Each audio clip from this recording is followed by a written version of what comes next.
Can I just ask one more question? Rajesh, you can start recording whenever you want. Yeah? Start. Yeah, just 1 second, sorry. No problem. And welcome to the Heartfulness Wellness webinars. Hello. Hi.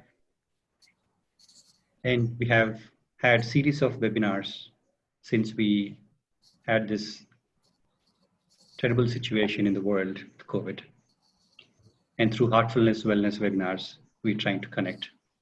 In spite of the social distancing, we're ensuring that we are connecting with our hearts. And in this series, today's topic is the real relationships. We, as human beings, we are all social beings. We don't exist alone. Everything around us, we are connected. And all these relationships, no matter what they are, whether it is familial, of the family, or friends, or any workplace relationships, business relationships, these are all relationships that we have, that we closely maintain. Some of them are not so close in the society. We have some very faint acquaintances and not really any acquaintances, yet we are related to them. And all these relationships that we have seen in this life are fleeting sometimes, or most semi-permanent or permanent, depending on what sort of relationship that is. You see, we have friends we made during childhood. Perhaps we might have lost connection with them. We made friends as we go through in our teenage years and older ages. Some of them are still connected, some of them are not, in the physical sense. Some relationships, especially the blood relationships, are there since our birth till death do us apart. Example, parents. Yet, beyond this life, before we were born perhaps, even after we die, certain relationships exist forever. Deep relationships of the soul. That some of us experiences deeply, some of us are experiencing it fleetingly. Yet those relationships exist, something that what we call real relationships. Yet we have to live our life in a daily basis. Our real relationships are there within and without. Especially we see this all around us, again and again, most importantly with families and friends and extended families, business and work relationships. So with this in the context, as a context, we can dive into deeper aspects of this with two excellent beings that we have today on our panel. Mr. Christian Duerr from Munich, Germany, and Mr. Pierre Ravan. We call him affectionately Kambis. He currently lives in India. He has a wonderful journey, wonderful human being. And we talk more about him and the panelists as we go through this slide deck. Welcome to Christian, my very good friend for a long time, more than 25 years of association with him. I'm so pleased to have him here. And so also, Kambis, thank you for joining the panel. Thank you. So without much further ado, I'll jump into the introduction about these two wonderful gentlemen. And as we speak into the real relationship of our webinar series.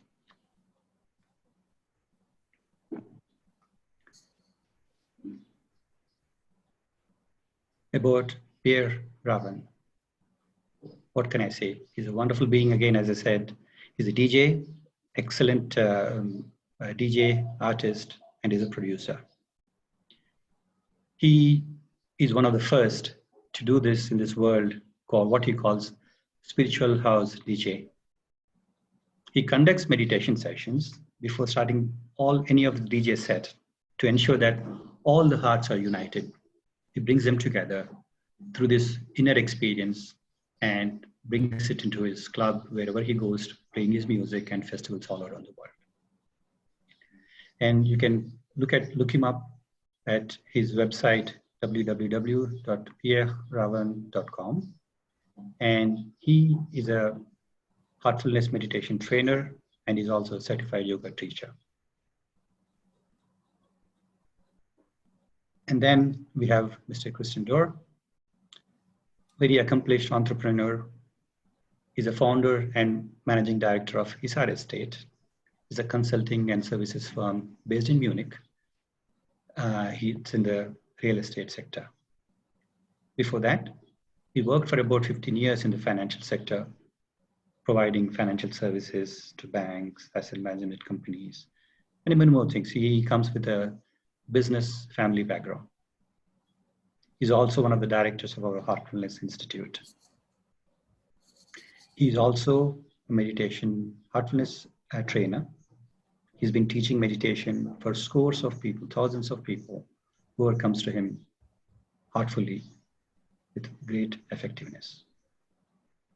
He has conducted many heart-based meditations, yoga workshops throughout the world, whether it's companies or universities or schools or communities.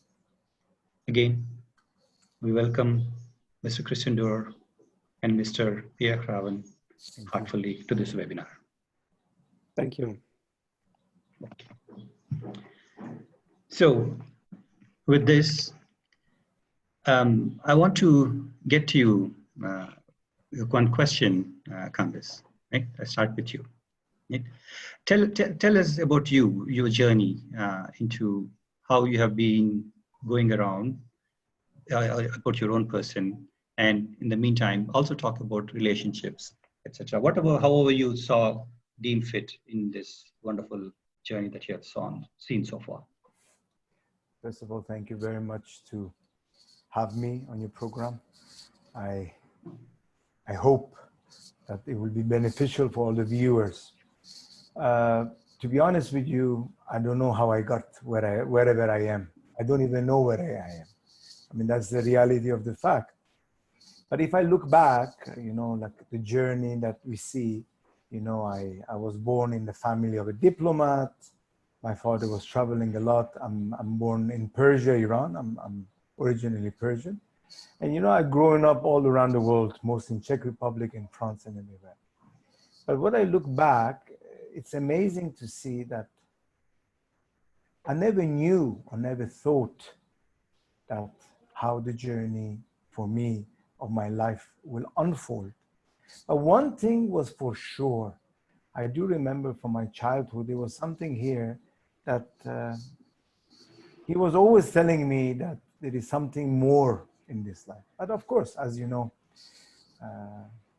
I accomplished university. I became a mechanical engineer, master in marketing.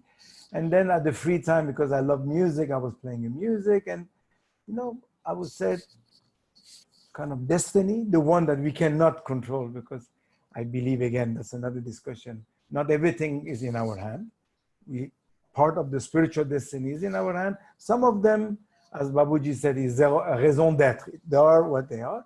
Those took me to a way that I really felt that I need to be with people. My engineering work didn't give me that opportunity because I was sitting in the office designing the pipeline and I was not very happy. And I felt I need to communicate with people till I start to make music for fashion designers. And then they really promoted me and they said, wow, you're so good in music and artistic work. And I got into that field where people are there. Mostly, I would say 90% intoxicated people. But I learned one thing. I learned that those people were beautiful souls because you see, we usually tend to judge. Having said that, I learned that there was so much energy exchange that I could have with people, and that was amazing. And I've realized that it is so good that people, when they come, let's say, to an event, what are they looking for? Are they to have fun? Are they to run away from something? But regardless of that, I felt there is one thing that there is a big need. It's a unity. And I felt maybe in that small venue, it was a unity, the DJ was playing and all the focus was on the DJ. I had this dream that DJ can be somebody who can really give something back to the people instead of, okay, playing the music and people having fun. What is it that we can unite? And then I really, really realized that is through the hearts. Obviously, when I got married, it was a very late years because of my lifestyle that I have and everything, you know. You became older, your list go higher and higher, you know. Even from the dimension of her, maybe outfit, I don't want to go through details in everything, you know, you wanted to have the perfect match.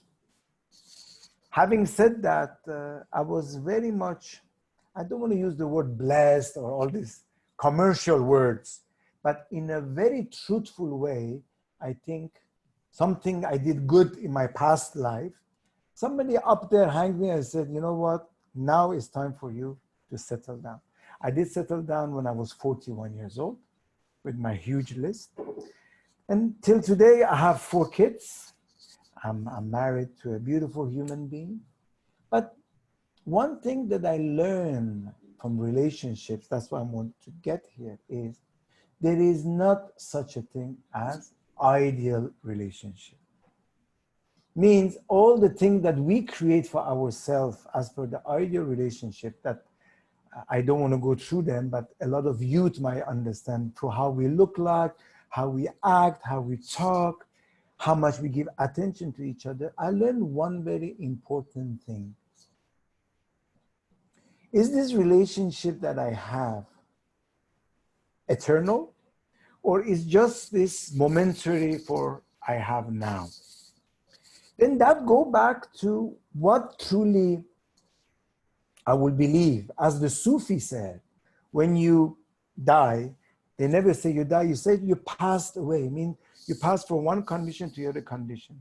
Is that relationship continue with me?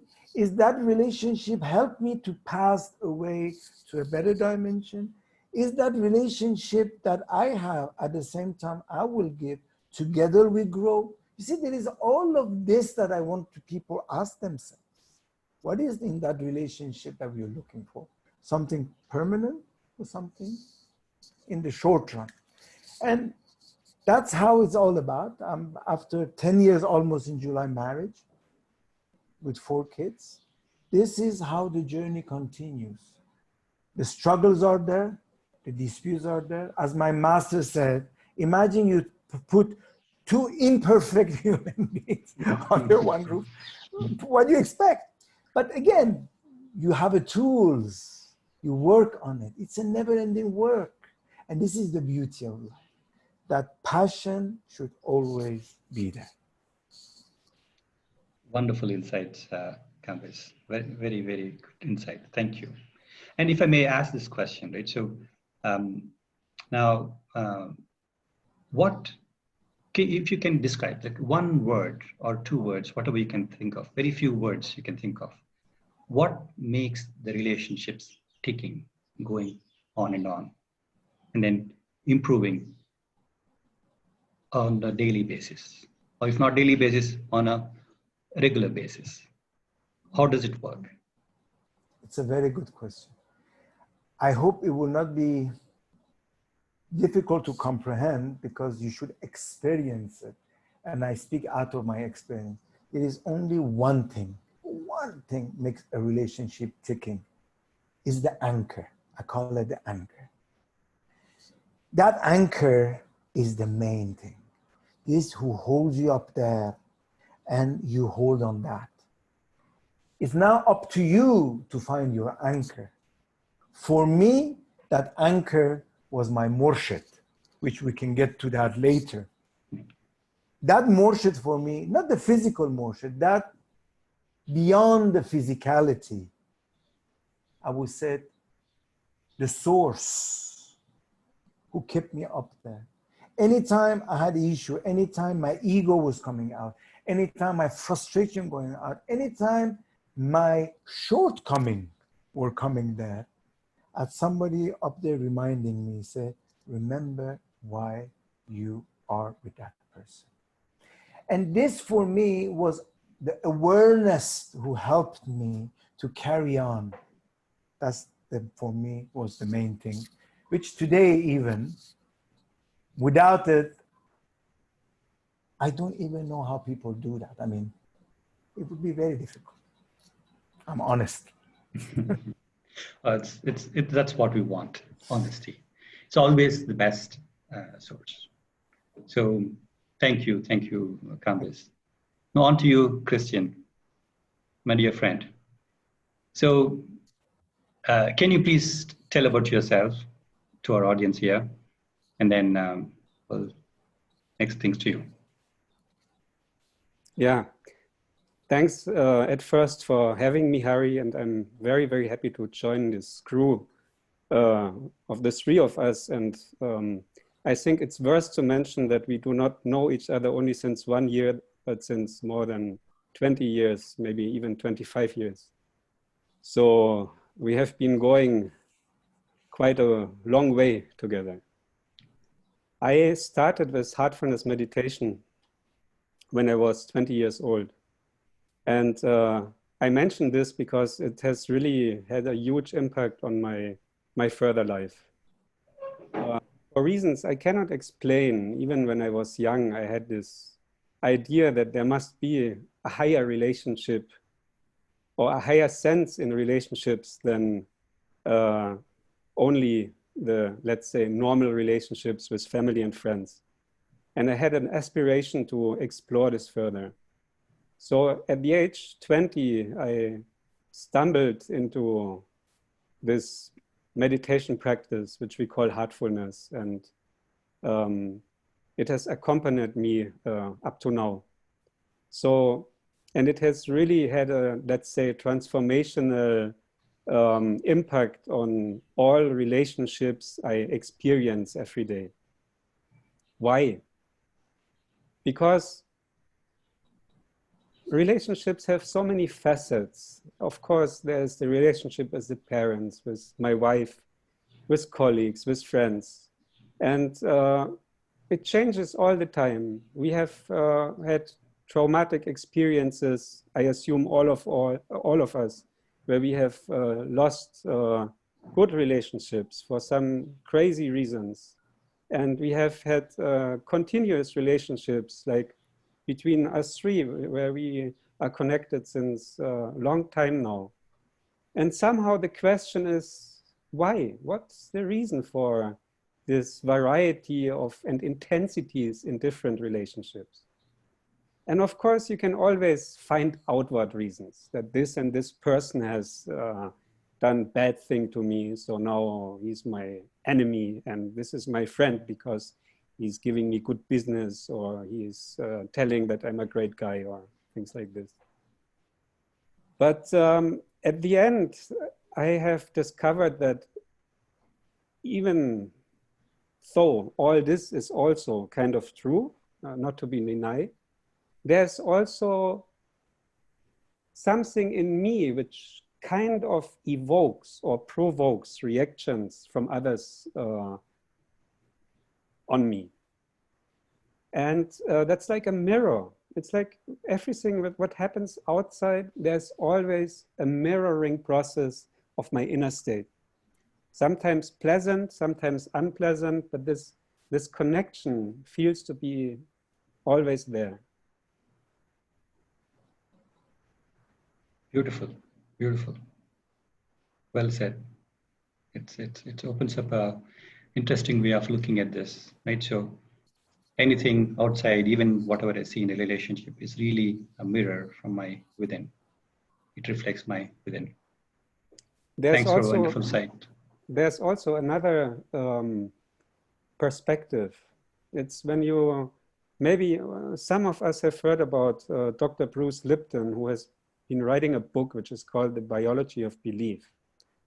Actually, what Bruce Lipton is putting on the table is that so much of our actions and thoughts and everything we do in the present moment is determined by our subconsciousness. Dr. Bruce Lipton says it's 95%. and only 5% are driven by our conscious mind. This is coming from the fact that we can only process a very, very few quantity of information consciously at one moment. And the subconscious mind is able to process much, much more than these, I think, 40 bits per second, which we can process on a conscious level. So bringing this in context with relationships, very often it happens that for some reason or the other, with a good intention, we talk to someone and still the whole conversation goes banana. One feels hurt, one closes his heart and is not anymore really there in the conversation, and something happened.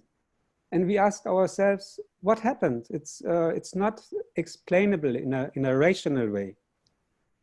And when you connect this experience with the theory or the findings of Dr. Bruce Lipton, it's because subconscious mind has such an impact on our present moment that we cannot always control what we would like to see or what we would like to have in a relationship, for example.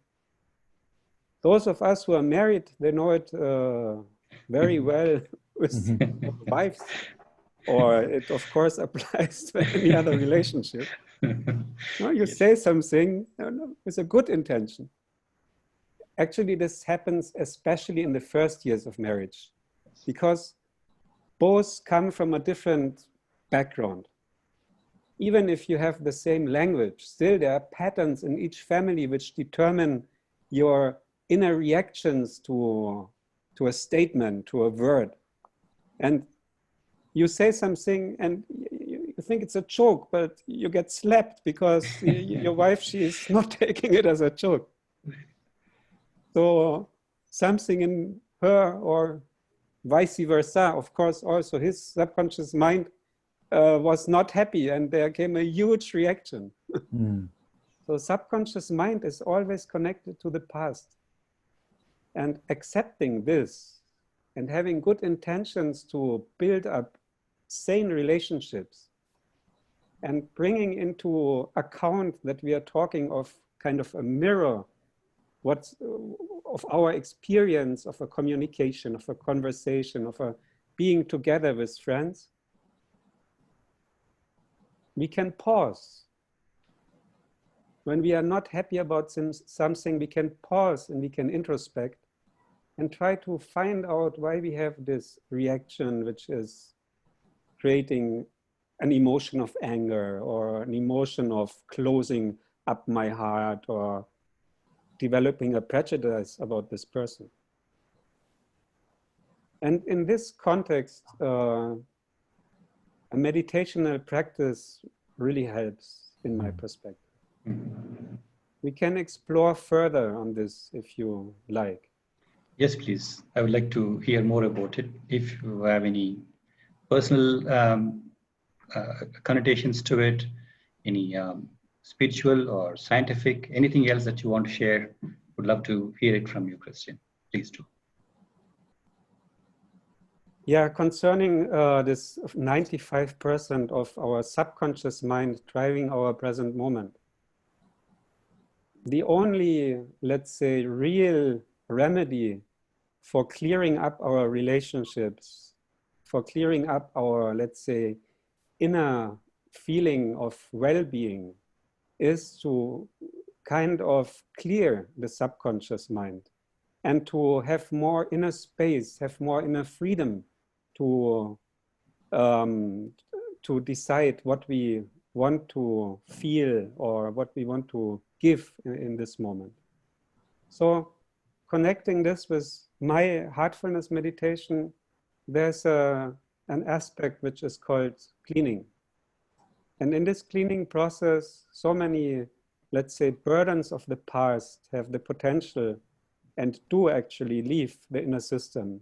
So there's more inner freedom which is experienced. And I can really with full conviction say that after quite some time of meditational practice now, this is one of the greatest aspects of this meditation I do. Wonderful, wonderful. It was an example when you say that cleaning. It reminded me about something which it was very difficult for me to swallow. Once that I was talking to my Murshid, and he was telling me, always remember, when you get to an argument, it's always your fault. And I was very upset to hear that. I said, no, that's hurtful. No, it's always your fault. And and I was very upset. I said, come on, somebody has to be on my side, right? And he said, do a test. I said, what do you mean? He said, look, for example, you're on the phone, you're on an argument. Let's say with your wife, because that's the how to say, more straightforward target. And you're getting home, you're opening the door, that's it. That's where the fight starts. What do you do? Exactly what Christian said. He said, when you change, your consciousness change, the other person change automatically. And what is the tools to that? You enter your garage or whatever for 2 minutes before opening your door, do your cleaning, that technique that Christian was saying. Clean the technique, enter your home with your new level of consciousness, because your consciousness shift, and then see. Yes. To be honest with you, I respected my Murshid because I say he knows, but inside of me I said, come on, that's too naive. If things could have been so easy. And I have to be very honest with you, few times I did that, and I was shocked. I was shocked that how this cleaning can shift our level of consciousness, and Correct. that other person change as well. And interesting. It's true, and it's a very effective tool to remove that emotional baggage that I might have gathered that will be gone with this method of cleaning. Right? Another word that came to my mind, what Christian just said, was the word pause. Fair enough. If you clean it, if you're fine, you don't start an argument. But if the argument has already started, what would you do? Right? Nothing. So that word, the pause, is very, very good. Right? Because that's a very important thing, because sometimes we get into the moment, the heat of the moment, and if I don't pause, I may say something bad. It's permanent. The damage can be permanent. That's correct. It's very difficult to undo. And again, as your Murshid said, my Murshid said too, there are 3 things that never come back. I remember this in my early days with my spiritual master. He said, like a spoken word, a sped arrow, and a lost opportunity. They never come back. In that heat of the moment, of the argument, of whatever, if I said something wrong, unwanted, it's never coming back. Right? So that's why the pause, that what Christian said, is very, very critical. The moment I know, I understand when I'm angry, I think I better keep quiet and walk away. Not say anything, especially when I'm angry. Sometimes even in the work relationships, right? When you are upset with somebody, your business partner or somebody, it's not the time to send an email. It's going to even make it worse, right? So simple practical tip of that word pause from you, Christian, is very, very helpful. That anytime I know something is wrong within me and I'm angry or upset, I better give a pause, balance myself before I move on. Otherwise, I'm going to create more havoc. And that's what usually ruins relationships. Thank you very much for that tip, Christian. Yeah, it's, I mean, we are talking now of the ideal situation, and I, of course, completely agree. But to be honest, it doesn't work always. No, I mean, we are human beings. We have had situations, all of us, where all these ideals would not apply. I mean, just need to call my wife in, and she will find a lot of examples for that. And I think that's also an important point when we talk about, let's say, ideal states, ideal achievements. Sometimes it feels so far away and it feels so abstract, even so it's completely true.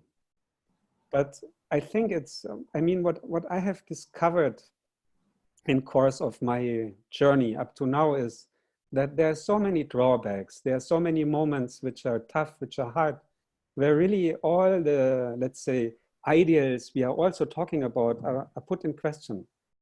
And in a way, I discover more and more that it's good. It's good when things are put in doubt and are put in question, because it evokes a deepening of the process and of the inner state. And it's also, in my perception, the only difference between people who are optimistic, who have, let's say, also achieved a lot, but not necessarily. Sportsmen who are on the top of the rankings of their respective sports discipline.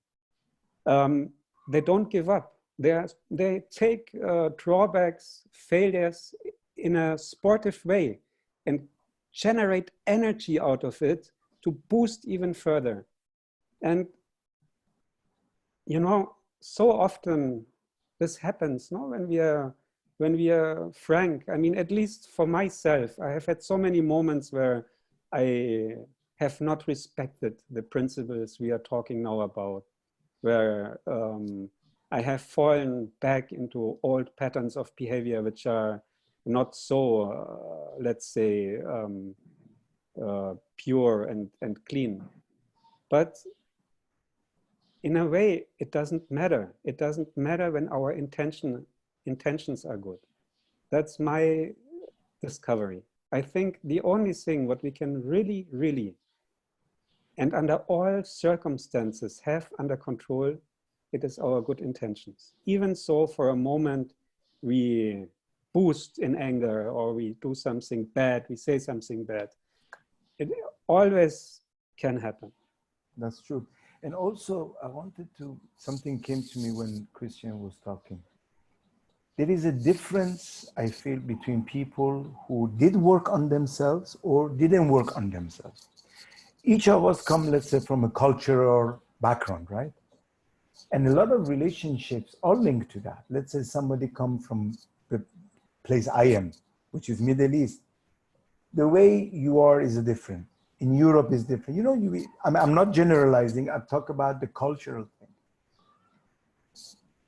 If somebody in their life, because of their old luggage they brought, because of the childhood they saw their parents are arguing, you know, you gather all these imprints or impressions.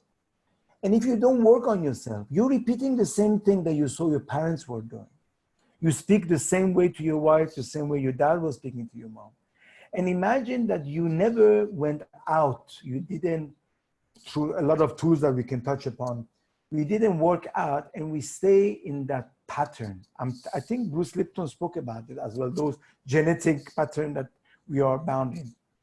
And imagine that you have an argument, and because you didn't work on yourself, you still have ego, you still have pride, and you will definitely not be the person to come and say, you know what, I am sorry.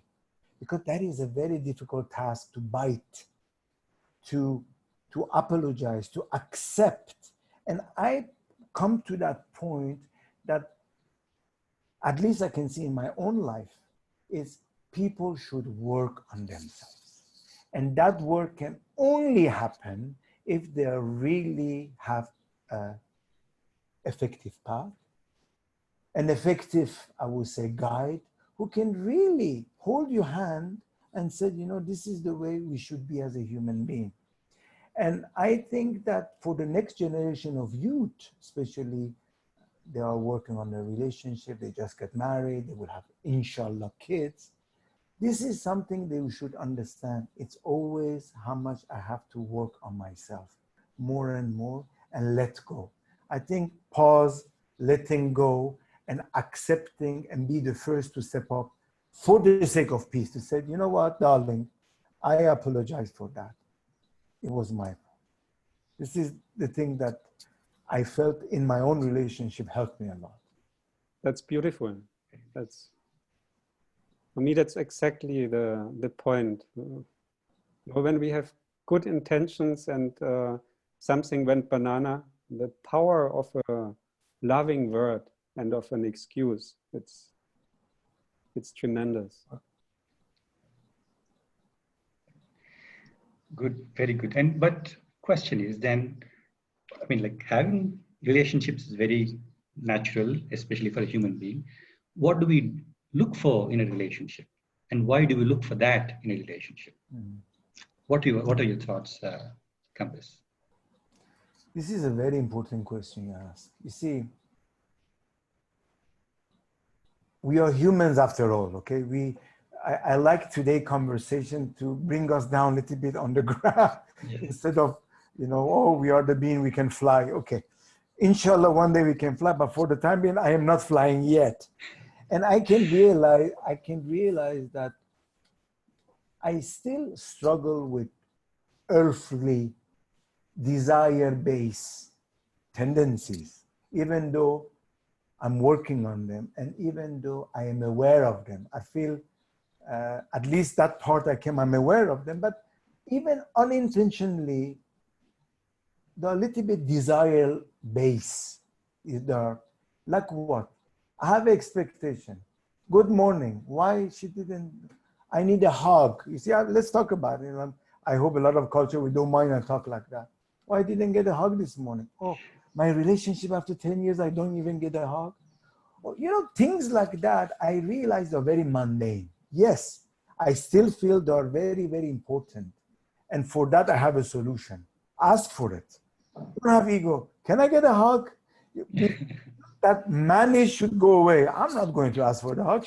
No, I literally learn. Can I get a hug? No, okay, but can I get a hug? But I realize one thing, that when we even transcend that, as my Murshid once said, you see, when there is love, there is no chaos. Means when there is love, you don't need to explain yourself. When there is love, there is nothing to talk about. And I feel this is what I personally, and I'm working on it, to understand, to come to a point that we don't need to waste so much energy just to explain ourselves 24/7. I am upset because of that. Can I be alone? And I realize that if, inshallah, especially now during the Ramadan, which is a good start, we can come to that conclusion that we see the relationship as being two persons together to help each other to grow spiritually. When I say spiritually, I'm not talking about a metaphysic thing. Spiritually means to attain connaissance, the self-knowledge. And the person who's with me can be my reflection, and I can see myself in her, and she can be the one criticizing me 24/7. It's very difficult. I hate to be criticized, but I'm learning when you have somebody that truly is there for you, her criticism is not to put you down. It's just to say, you know what, there is something that I can learn out of that. This is the way that I feel that if all of us can see it that way, then I feel the relationship can be in a much more peaceful way. Very good. Thank you, Compass. How about your thoughts? Why do we have relationships, and what do we look for in relationships, Christian? Yeah, I would say that what we look for determines our degree of happiness or sadness or upsetness. It's I'm reminded of a scientific research of a lady who is called Sonja Lyubomirsky. She's a professor of psychology at the University of California. And she has been doing research about the sources of happiness. And I was quite wonderstruck when she presented the results. It's, oh, I saw you brought it in, the sources for happiness. Okay, so yes. I can explain on the graph. Yes, she says that we have a genetic baseline, which we kind of bring to this planet when we are born, and where it's luck or bad luck or karma, if you want to say, but it's around 40 to 50%. So let's say it's 50% which we cannot really influence. But the other 2 parts of the cake you see, they are really interesting. This little slice of 10%, it's the external factors and life circumstances which contribute to our experience of happiness. Imagine you buy a new car, you have a new relationship, or you have a new job, a new house. All these things are, at the end, external factors. And there's a spike of happiness in the beginning because you're so enthusiastic. You have been so craving for having this extremely beautiful car or relationship, whatever. But it goes down very fast at the same time. So the experience is short. And then we have this yellowish golden cake part where it's between, I would say, 40 and 50%. And that is the part which we can influence, which we can build up in a way that we experience more contentment, more true inner happiness. And that's where we work upon our behavior, where we work upon our thoughts and our attitudes towards life. So actually it's a great message in my perception, because it shows that it's mostly in our hands. Yes. And of course, if I, let's say, expect from a relationship that all of my desires are fulfilled and all dreams come true, that's, let's say, when you have a new relationship, that's the first 6 months of butterflies in the stomach, where you're so happy, and then it risks to crash if not something more consistent has built up meanwhile. And at the end, it's all about expectations. I mean, if you have of course, as parents, it's quite easy to understand, but also with our own parents, usually. There's so much love, there's so much affection, there's so much caring for them, that our personal expectations, being there, of course, we are not saints in this sense, but they're less intense. So one conclusion is, for me, the more there's, let's say, a loving attitude towards our relationships in all fields, family, friends, colleagues, strangers, there's always this kind of sparkling connection and energy flow which we feel, because we are human beings, we have a heart, we are connecting. Wonderful. And this relationship, as I said before, in a way, it's a mirror of, every relationship is a mirror of our inner state.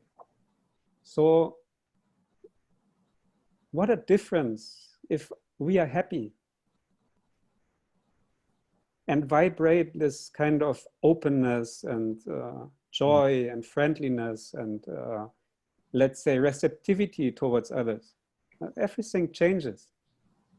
And that's only possible when we are working on ourselves, in the sense that we get connected within ourselves more and more.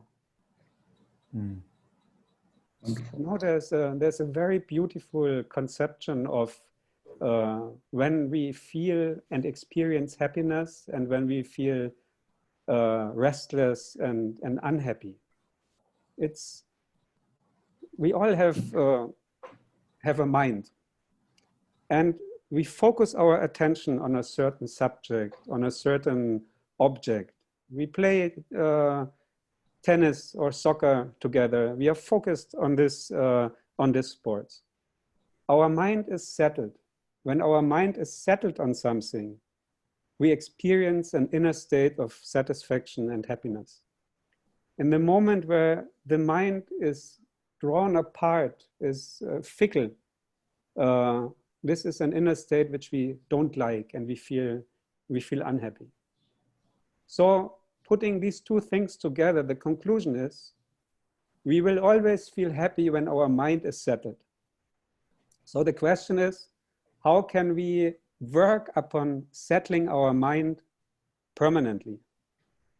And that's again something where it's worth mentioning the practice of meditation, because when we, let's say, focus our attention inwards, you can call it on our higher self, those who are believers of God, you can say on the divine presence within or on the inner source. The word doesn't matter. But there's stability. There's no huge changes in this higher perspective.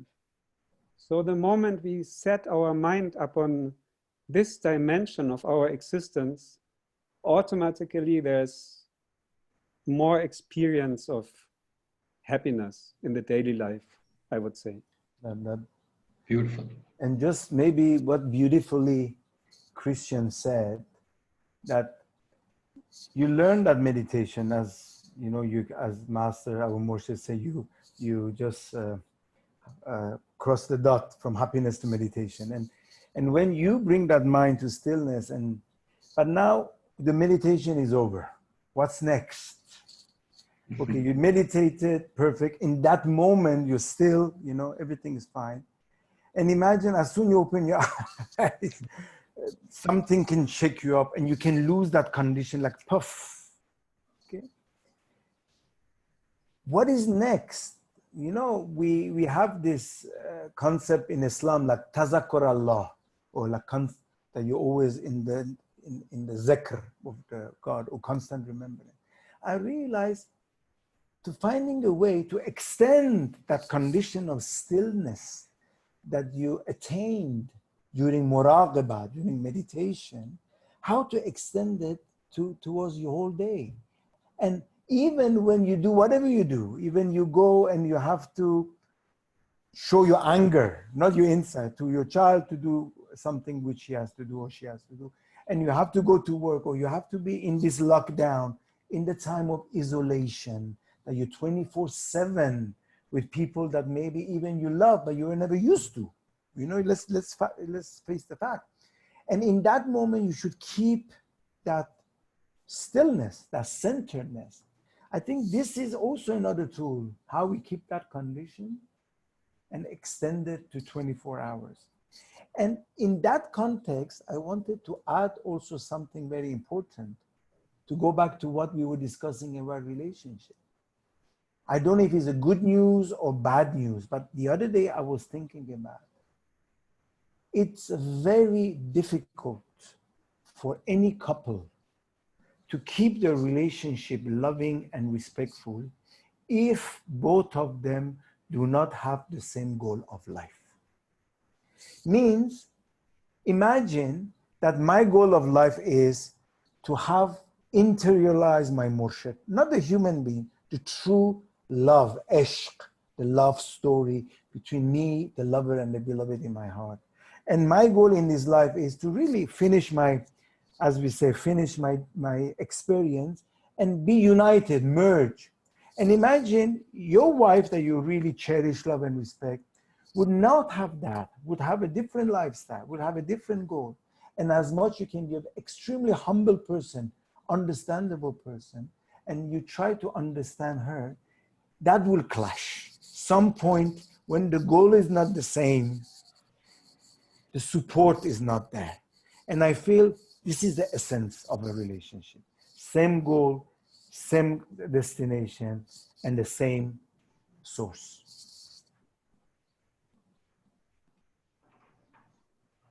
Thanks.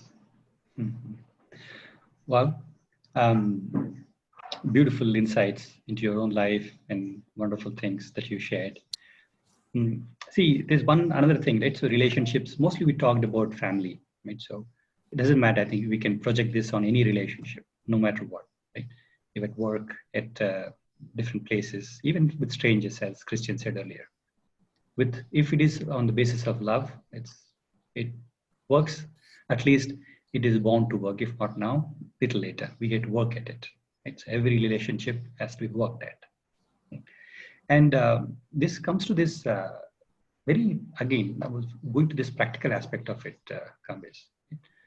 Came across this, typically, sometimes we definitely get into conflicts, especially one who are we close with, conflicts can occur. Sometimes at work, at business relationships, every time conflicts can occur, right? And this is one of the things that I came across normally when I do workshops for youngsters on relationships. This is something that really helped.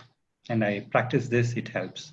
It's the practice given by Lalaji Maharaj, the first guide of heartfulness meditation. So it's a wonderful practical tip. So I tried this on somebody at my workplace who had a terrible, terrible misunderstanding about me and was trying to harm me in every way, professionally, right? And then when I came across this, it really helped. I'd like to share this with our audience. Please. And if it's helpful, so let's see, I have a slide for that. Let me share this. So, and like, it's a very practical thing.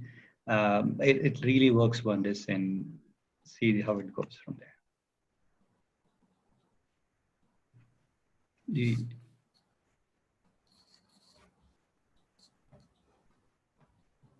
Okay, so assume if I have had a conflict with somebody, right? So then when the person is not there in front of me, that is when the person is absent, I can take this simple 2 or 3 step approach, right? We think of the person whom we fear or have negative thoughts about, or with whom we feel uncomfortable, or with whom we have developed hatred, or vice versa, right? We think of that person as our friend and well-wisher. And we can develop this practice with rigor, right? So the aspect of this is that when the person is not there, we are ensuring that whatever the negative thoughts we have had, or vice versa, is being sublimed, pushed away with this thought that we are going to think them as our friend and well-wisher, right? How do you do this? We sit while sitting alone, again, removing all that fear and hatred, everything else. We meditate with the thought that this person is my friend and well-wisher, right? This also ensures that what Christian has said earlier about removing that emotional baggage away with that heartfulness clean sense, in effect, is doing that work, right? Imagining his form in front of us, whether he or she, we think that all the evil or negative thoughts about us have been removed or have gone out from that person, and thoughts related to our welfare has been infused in that person. We do this work when the person is not in front of us, meditating without fear and prejudice with this thought about on that person, that our welfare is being infused in that person, all the negative thoughts have been gone out, right? And if perchance, if the person comes in front of us, what do we do when the person comes face to face, right?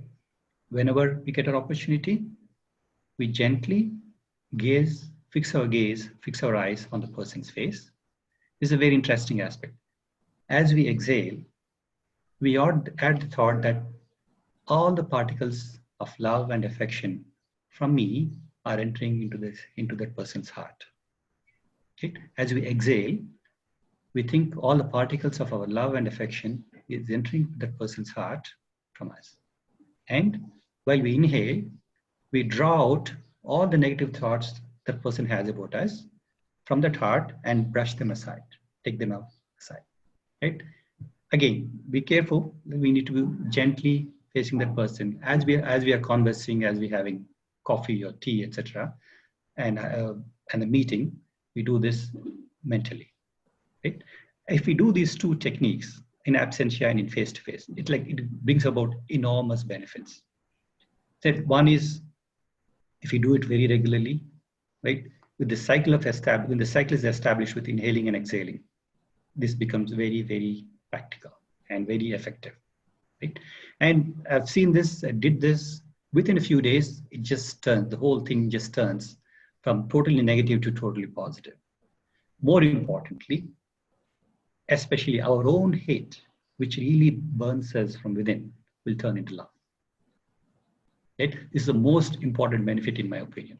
And then with this, though it will be difficult because especially when the other person has so much hatred towards you, it will be difficult to do this. But once we take up with courage, this will become very easy. Right? And I found this practical tips from Lalaji Maharaj very, very, very effective, and it helps in resolving conflicts. Typically, very important thing to maintain and build relationships. That's beautiful. Anyway, Lalaji Saab was I would say, the spiritual genius who brought akhlaq, the character, I would say, to this world. And all of this is linked to the character, isn't it? Yes. Yes. Beautiful. Thank you for sharing. Thank you, Kambis, for having coming here, sharing your wisdom. Christian, thank you very, very much. Beautiful insights. May I add something to this technique? Yes, please. I'm convinced that this technique is very powerful, but it depends on my inner attitude. Yes. If I think that let me turn this person because he's a stupid fellow and I'm the best, it will never work. So this one sentence you were showing that for sure it will turn our hate into love. I think that's the main point, and that's also the secret, that it has all the potential to unfold its effectiveness. That's true. When I have all this, let's say, in good intention and inner humility that I'm also part of this conflict, and I apply this technique, it works wonders. Otherwise, it will not work. And very nicely put. Perfect. And I just wanted to, as I think we are getting close to the end, I guess, I just wanted to mention something that I realized, look, we are entering is a very specific and special moment of our life. You know, it's the very first time that Ramadan started in April. It was never in April. We are in this crisis, which I think is developing in the sense that we have to adapt our life. And we have this beautiful 3 days of amazing birth anniversary of a beautiful human being. Now we can call him the grandmaster, but a beautiful human being, so much love. And I feel this is like an atomic bomb. We can use this opportunity now and very much spiritually look everything inward. Ramadan, this year is the only Ramadan that even the biggest preachers of Islam are requesting everybody to look in the spiritual aspect of Ramadan, not only the fasting aspect. They say, look, this is the time now. You cannot go out. You cannot go to the mosque. You cannot talk. You cannot have so much socialism. You cannot have all this feast. Like a lot of rich people, oh my God, now it's 6 o'clock, it's iftar. Let's eat because the whole day. No, let's feel from the poor in India, in Africa, everywhere, that because of the situation of lockdown, they have not even a single bread to eat. Let's pray for them. The spiritual aspect. Then all this isolation, we talk about relationships. We are in lockdown. Yes, it is true that everybody talk about the spiritual aspect, but you have to also understand you have the other aspect, violence. You have a lot of people misusing the relationship because they are violent. They are not the one, they have a different lifestyle, they still drink, they're violent people. You see, this is a moment now that I think is in our sight, and we can use it in really not our benefit, for other benefits, to pray for others. And anywhere, I think this webinar that we had now, which I'm grateful to be part of it, may this serve a lot of people, even if it opens a little bit to them. And inshallah, let's everybody see this joy, because at the end of the day, only joy attracts grace. Yes. Thank you. And you know, you're right, perfectly right, Kambis, right? So as my spiritual master, Daji, said, right? A spiritually oriented person takes every situation to one's own growth and evolution and benefit. Mm-hmm. And in that growth of spiritual elevation, everybody around him or her benefits. In that sense, it's not just totally oneself, but it's like a 360-degree view, as he says, of growth all around and evolution all around. So even in these tough times, what we think as tough times at this point of time, let's make the best use of our time and situation. Again, as you said, pray for everybody and look at the possibility of all the growth that we can gather and take advantage of the situation any which way. Thank you very much for both of you for joining. And as Christian said, there are wonderful practices from Heartfulness. I'd like to share some simple snippets, simple information that would like to experience Heartfulness. So we have many tools that we can share, and these Heartfulness practices are available free of cost. There are so many trainers all around the globe who are willing and ever available to help us get to these techniques and experience benefits out of those. Right? So here is some information that I would like to share with all of you about Heartfulness. Whenever you have any questions about our webinars or anything about wellness from Heartfulness, please, you can write to us at wellness@heartfulness.org. You can know more about our webinars. Any topics that we have published so far, you can write to us at wellness@heartfulness.org. And also, we have the app available on mobile phones. It's iOS or Android. So we have an app called Hearts app. So just look it up, Hearts app, and then you can download whenever you want to, wherever you want to. You can connect from any trainer in the world. They'll sit with you and meditate wherever they are from. And you can experience Heartfulness practices with that. You can look it up with our Heartfulness practices online with Heartfulness/experience on the website. Or you can also have any of the, you can subscribe to our Heartfulness magazine. Our free meditation classes are available online with Heartfulness Masterclasses. And of course, we also have some of the spiritually bent meditation classes on Udemy, of course. Right? You can experience those. And during this COVID times, you can connect to different aspects of, let's call it, online webinars available with social distancing. At the time of the social distancing, we can still connect heartfully with live casts available here. We can tune into your heart with this from adizes.com website. Also, we have Glow and Pearl webinars specifically for women and mothers and children bringing, and also the Hello Life for youngsters. You can join any of these webinars. And as Kambis just said, there's an interesting and wonderful webinar, or let's not even call it webinar, but let's go. What, Kambis? I mean, bigger than webinar, virtual festival. Yes, let's call it virtual festival, right? So it's a grand virtual celebration of love-filled hearts, right? So, and then it's on 3 days, 29th of April, 30th of April, and 1st of May, at 7 a.m. and 6 p.m. in the morning and evenings. We have a group meditation. So wherever we are, we can sit and resonate and bring these vibrations of love spread them all over the world, all over the globe, right? And this is on the special 3 days, especially on 30th of April, 2020. It's a founder president of Heartfulness Institute called Babaji Maharaj. His birthday celebrations are celebrated with this virtual celebration of love-filled hearts.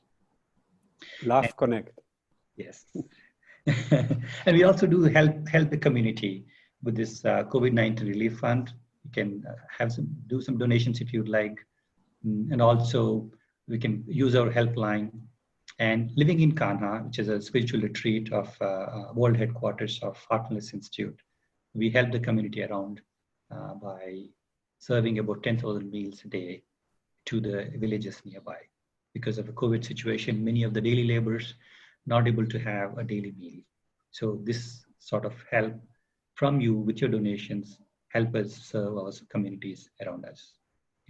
Of course, prayers always help when we cannot also, as we not just do it with our money and our effort, but also we can do with our prayers, with our hearts. Right? Simply connect with the world at 9 o'clock, wherever you are, 9 p.m.